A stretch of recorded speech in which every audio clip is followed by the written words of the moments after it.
Appeler une jeune fille la Rosière, je ne sais pas si c'est comment dire, si c'est valorisant, quoi, à l'heure actuelle. Au XIXe siècle, oui, c'était valorisant. Hein.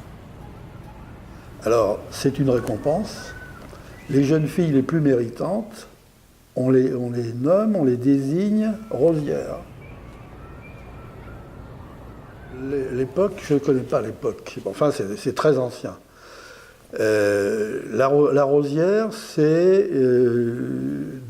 ça vient des villages. C'est une affaire de campagne où on veut marquer le temps du passage des jeunes filles de l'enfance à l'âge adulte, où on va aller vers le mariage. Donc le village se réunissait, c'était aussi un moment convivial où le village pouvait se retrouver. Donc il y a un jury qui est composé généralement du maire et du conseil municipal, et puis il y avait certainement le curé. Bon, c'est vrai qu'au conseil municipal, à l'époque, il n'y avait pas y avoir beaucoup de femmes.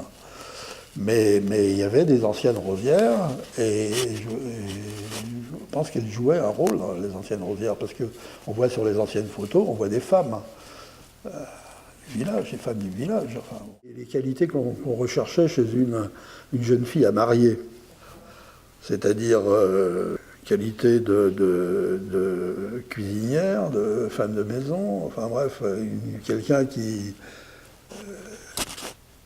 connaît, qui sait faire ça et qui va faire une bonne épouse, selon les critères de l'époque, évidemment, qui reprise les chaussettes, etc.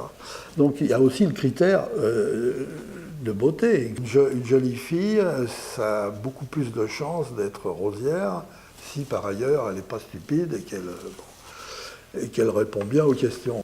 Bon, c'était un moment important pour le village. Et la portée en triomphe, parce que traverser le village sur un char, elle était couronnée rosière.